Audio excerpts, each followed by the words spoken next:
மாதம் அன்று இங்கே ரெலா ஆஸ்பத்திரியில் வேலை செய்யக்கூடிய டாக்டர் பெருங்கோ அவர்கள் உடல் பருமன் குறைப்பு சிகிச்சை செய்கிறேன் என்று யூடியூப்பில் கேன்வாஸ் பண்ணார். அந்த யூடியூப்பில் கேன்வாஸ் பண்ணும்போது தவறான தகவல் கொடுத்து ஒரு ஆசையை தூண்டி மருத்துவ முறைகளுக்கெல்லாம் மீறி ஒரு கேன்வாஸ் செய்தார். அந்த அவருடைய விளம்பரத்தை நம்பி இளைஞர் ஹேமச்சந்திரன் தன்னுடைய உடல் பருமன் குறைப்பதற்காக சிகிச்சைக்காக வந்தார். அப்படி வரும்பொழுது ரெலா ஆஸ்பத்திரியில் தான் சிகிச்சை நடக்கும் என்று சொன்ன டாக்டர் பெருங்கோ திடீர்னு என்ன பண்ணார்னா, ரெலா ஆஸ்பத்திரியில் சிகிச்சை பண்ணாக்கா 8 லட்ச ரூபா ஆகும், எனக்கு தெரிந்த பிபி ஜெயின் மருத்துவமனை பம்மலில் இருக்குது, அங்கே சிகிச்சை கொடுத்தாக்கா அந்த அறுவை சிகிச்சை பண்ணாக்கா வெறும் 4 லட்ச ரூபா ஆகும் என்று சொல்லி ஆசை காட்டினார். அந்த வகையில் ஹேமச்சந்திரன் இளைஞர் ஹேமச்சந்திரன் கடந்த 22ஆம் தேதி மே மாதம் ஞாயிற்றுக்கிழமை 21ஆம் தேதி ஞாயிற்றுக்கிழமை அட்மிட் செய்யப்பட்டு 22 காலையில் ஆப்ரேஷன் தியேட்டருக்கு போனார். டாக்டர் பெருங்கோ இந்த ஜெயின் மருத்துவமனை ஆப்ரேஷன் தியேட்டருக்கு உள்ளே கொண்டு போனார். ஆப்ரேஷன் தியேட்டர் உள்ளே கொண்டு போய் 15 நிமிஷம் கூட ஆகலை. பதட்டமாக வெளியில் ஓடியாந்து அந்த பெருங்கோ அவர்கள் இந்த இளைஞர் ஹேமச்சந்திரனுக்கு கார்டியாக் அரெஸ்ட் ஆகிடுச்சு, இதயம் பிரச்சனை ஆகிடுச்சு என்று பதட்டமாக செஞ்சு சொல்லி ரெலா ஆஸ்பத்திரியிலேருந்து ஆம்புலன்ஸ் வருது என்று அந்த ஆம்புலன்ஸை வரவழைத்து அந்த இளைஞர் ஹேமச்சந்திரனுடைய உடலை எடுத்து சென்றார்கள். இதில் என்னன்னு சொன்னாக்கா, அந்த பம்மல் மருத்துவமனை ஜெயின் மருத்துவமனையில் உள்ள ஆப்ரேஷன் தியேட்டரில் போன 15 நிமிஷத்தில் கிட்டத்தட்ட பேஷண்ட் டெட்டு மாரி ஆகிடுச்சு. அதாவது இறந்து விட்ட நிலை தான்.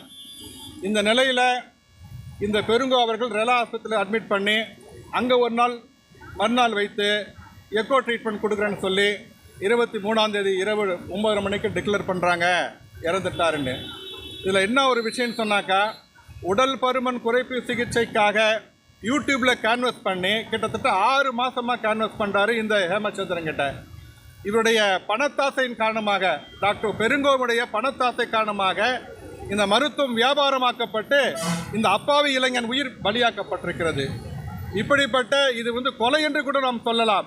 அப்படிப்பட்ட அந்த கொலைகாரன் டாக்டர் பெருங்கோவை மீது சட்டப்படியான நடவடிக்கை எடுக்கணும். அது மட்டுமல்ல, இந்த பிபி ஜெயின் மருத்துவமனை சங்கரமடத்துக்கு ட்ரஸ்ட்டில் வருது. இந்த நிலையில் தமிழ்நாடு அரசு மாண்புமிகு மருத்துவத்துறை அமைச்சர் மா சுப்பிரமணியம் அவர்கள் இந்த விஷயத்தை கேள்விப்பட்டு பெற்றோர்கள் போய் கம்ப்ளைண்ட் பண்ணும்போது மிக அருமையான மிக நியாயமான நடவடிக்கை எடுத்தார்.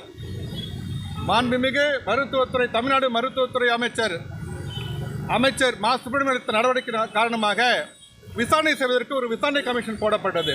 அதாவது டாக்டர் எக்ஸ்பர்ட் போட்டு அந்த டாக்டர் எக்ஸ்பர்ட் கமிட்டி ஆய்வு செய்து அவர்கள் ஃபைண்டிங்ஸ் பண்ணாங்க. என்னன்னு சொன்னாக்கா, இந்த டாக்டர் பெருங்கோ தவறு செய்திருக்கிறார், அவர் கூட ட்ரைனிங்கே இல்லாத டாக்டர் நர்ஸு இருந்தாங்க, அது மட்டுமல்ல இந்த ஆப்ரேஷனுக்கு தகுதியே கிடையாது இந்த ஹாஸ்பிட்டலு, இந்த மருத்துவமனையும் தவறு செய்திருக்கிறது கண்டறியப்பட்டது. அந்த மருத்துவ குழுவின் விசாரணையின் அடிப்படையில் தமிழ்நாடு அரசு இந்த பிபி ஜெயின் மருத்துவமனையை சீல் வைத்து மூடியது. அது மட்டுமல்ல, இங்கே இருக்கக்கூடிய டாக்டர் பெருங்கோ மற்றும் அந்த உதவியாளர்கள் மீது தக்க சட்டப்படி நடவடிக்கை எடுக்க வேண்டும் என்று தமிழ்நாடு மருத்துவ கவுன்சிலுக்கு பரிந்துரை செய்திருக்கிறது.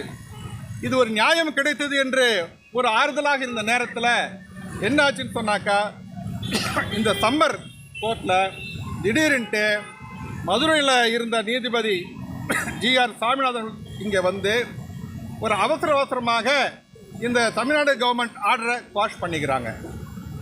இது ஒரு அநீதியாக தான் நாங்கள் பார்க்கிறோம். இந்த நிலையில் தான் இந்த ஆர்ப்பாட்டம் கம்யூனிஸ்ட் கட்சி இப்போ போர்க்களத்தில் இறங்கியிருக்கிறது. இதில் முக்கியமான விஷயம் சொன்னாக்கா, சங்கரமடத்தை பற்றி எவ்வளவு செய்தியில் இருக்கிறது.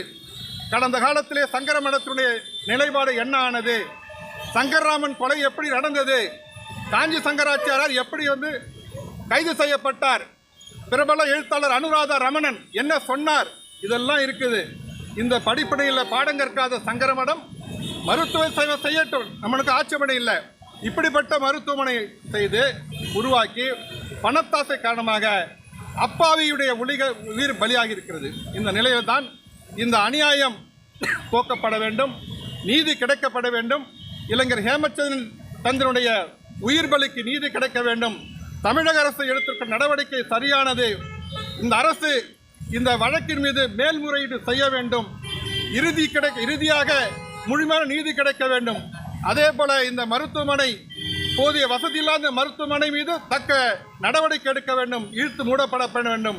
அது மட்டுமல்ல, பெருங்கோ மற்றும் உதவியாளர்கள் மீது தக்க சட்டப்படி நடவடிக்கை எடுக்க வேண்டும். பாதிக்கப்பட்ட இந்த ஹேமச்சந்திரனுடைய பெற்றோருக்கு நிவாரணம் வழங்க வேண்டும் என்று கோரித்தான் இந்த ஆர்ப்பாட்டம் நடக்கிறது. இந்த ஆர்ப்பாட்டத்தை இந்திய கம்யூனிஸ்ட் கட்சியினுடைய செங்கல்பட்டு, காஞ்சிபுரம் மாவட்ட குழுக்கள் ஏற்பாடு செய்திருக்கிறது. புதுச்சேரி மாநிலத்திலிருந்து நூற்றுக்கணக்கான பேர் இந்த ஆர்ப்பாட்டத்தில் வந்திருக்கிறோம். இந்த ஆர்ப்பாட்டம்